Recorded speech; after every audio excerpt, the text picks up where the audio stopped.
Right, hi everyone. We're going to be making a very simple one-piece dropout mould today out of a clay model shown here. Now we're going to be making a one-piece mould. That means that it will come out in one piece. A two-piece mould is slightly more complicated, but this is a very simple mould that we'd use for sprigging or something like that. Now this is just a very simple model made out of clay, a little scarab beetle, and as you can see, because we don't want any undercuts, all the detail is pointing upwards. So everything is pointing upwards. If anything sort of pointing sideways, the plaster gets underneath and then you can't get it out. And that's no good if we're, slip casting or something like that. Press moulding, you've got to make sure it's a very simple shape and all the details got to be pointing upwards, like so. You can see on there. Now, the other things you're going to need is what we call a cottle. Now this is just a very basic cottle, which is just a piece of cardboard tubing, but it fits around there really nicely and it's going to stop the plaster going anywhere. If you were doing a bigger model, obviously you'd have to use something like wooden cottles, which are sort of a piece of wood with marks on that you can fit together like that, or you can use aluminium as well, which works very well. But we're just using a piece of cardboard today because it's a very simple, small press mould. Now, when you're doing a press mould and you're making a model, you need to use a surface that is non-porous like this. So this is like a Formica table, but the best thing to use is a piece of glass or a piece of Perspex. So it's like a really nice smooth surface, so your model and your plaster will come away really easily. Now, what you need to do is just make sure your model is stuck down, and the reason we do that is so it won't float up into the plaster and then cause your mould to fail. So we just stick it down with a little bit of water and make sure it's nicely stuck down, and also make sure the area is nice and clean as well. Now the next thing we're going to do is use this cardboard tube here. Like I say, we're going to use it as a temporary cottle. Dead simple. We put this round here. Now we want equal distance round the model like so, and that's because we want it to be nice and neat and we want it to be central. Now the reason we're leaving quite a lot of space there is because we're going to use this as a press mould, and obviously if you're pressing clay over and over again into a mould, if you've got any areas that are a little bit thin, it's going to snap and it's not going to last as long. So once you put your cottle round your former, round your little model, you need to use a bit of clay to go around here. Obviously we just pour plaster in here now, all the plaster had just come out from underneath, so we're just going to use a sausage of clay and very simply press that all the way around, making sure it's completely covered so no plaster is going to leak out or leach out anywhere. Now on something like this, it's not a huge deal if the plaster comes out because it's only very small, but if you're making a much bigger mould, it can be quite dramatic when they fail, so it's always better to be very cautious whatever size you're making, and you don't want to ruin your little model anyway. Now I've worked out the kind of proportion of water we're going to need to fill this area here, and we're using plaster of Paris. So to mix plaster of Paris, we're going to just very gently sprinkle it in. Now don't be tempted to just throw it in there, because what you're trying to do is saturate the water with the plaster.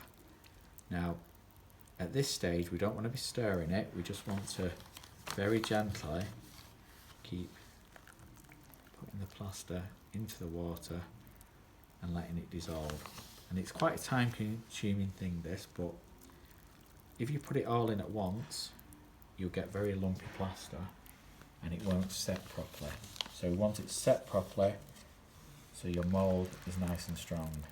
So this is just like general purpose potter's plaster really. So if you can keep putting the plaster in there and letting it dissolve, and what we're waiting for is little islands to form, because then we know the water is absolutely saturated with the plaster.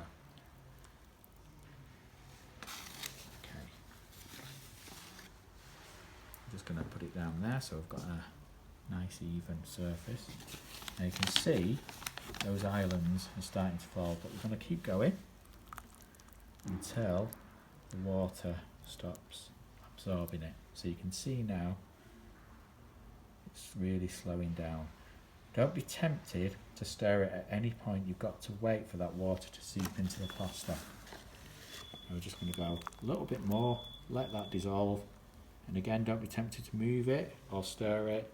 Just let it gently dissolve into the water,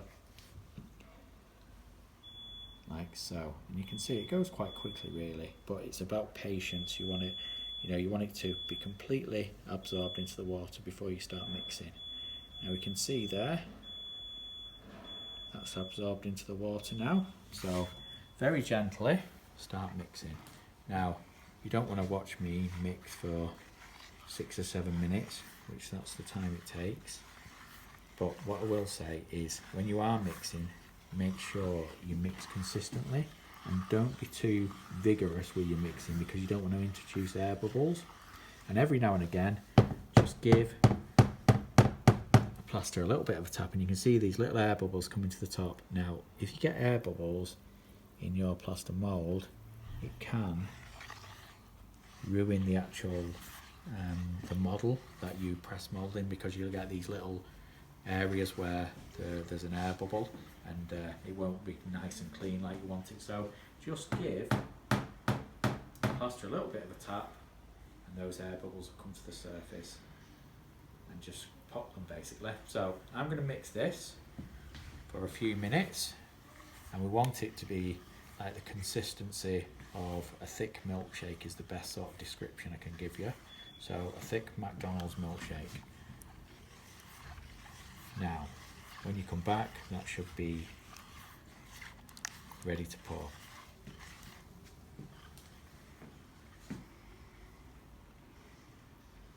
Right, we're ready, we're back into it, and we're sort of almost ready to pour. So you can see here, this has really thickened up, sort of it's really coating my hand, and it's like the consistency of a thick milkshake. There's hardly any bubbles in there.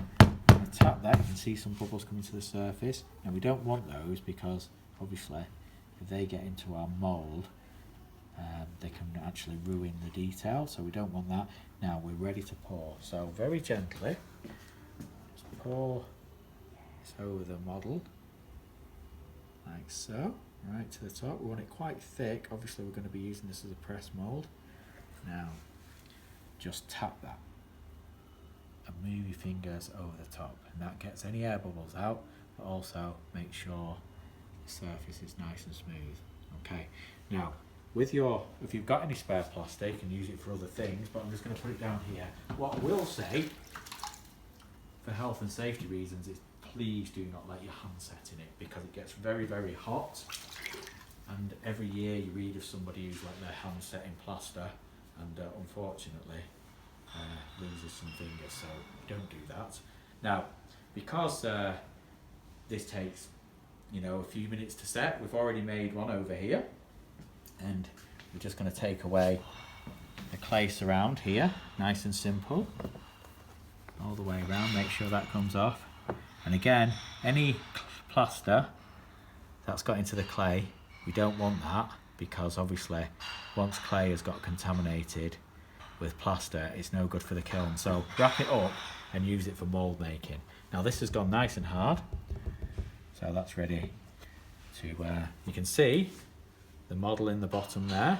Now we need to get that out, and the way to do that, hopefully, is to use a bit of clay and just pull on it.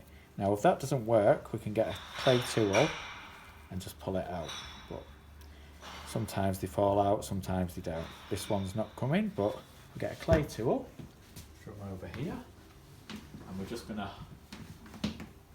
dig this out. So you want to be using a wooden tool rather than a metal tool, because the plaster's still very soft. So just very gently start taking the model away, like so. Take your time, you don't want to damage it. Thought it was going to come out then, no. And very, very gently get it away from the sides. There it is. Come on, there we go. Perfect. Now there you see, there's an impression of what we want there. And then when we use a sponge, we're just going to clean out the inside of here, getting rid of any clay, because we want it nice and clean.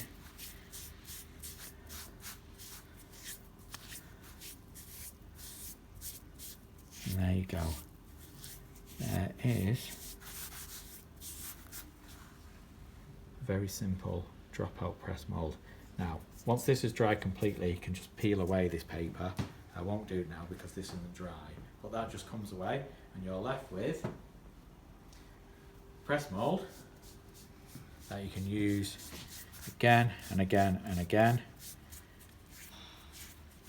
and you can recreate lots and lots of little scarab beetles in this case, but lots and lots of your models without all the hard work. So that just goes in there, that's been pressed in there. Obviously this was dried, you can see how much the clay shrinks, and then you press them in, they just come out very simply because there's no undercuts. And then you can just do thousands and thousands of them, and once your mould starts getting a bit worn, just make another one. Okay, so there you go, some instructions on how to make a very simple one-piece dropout mould. Thank you very much, give it a go.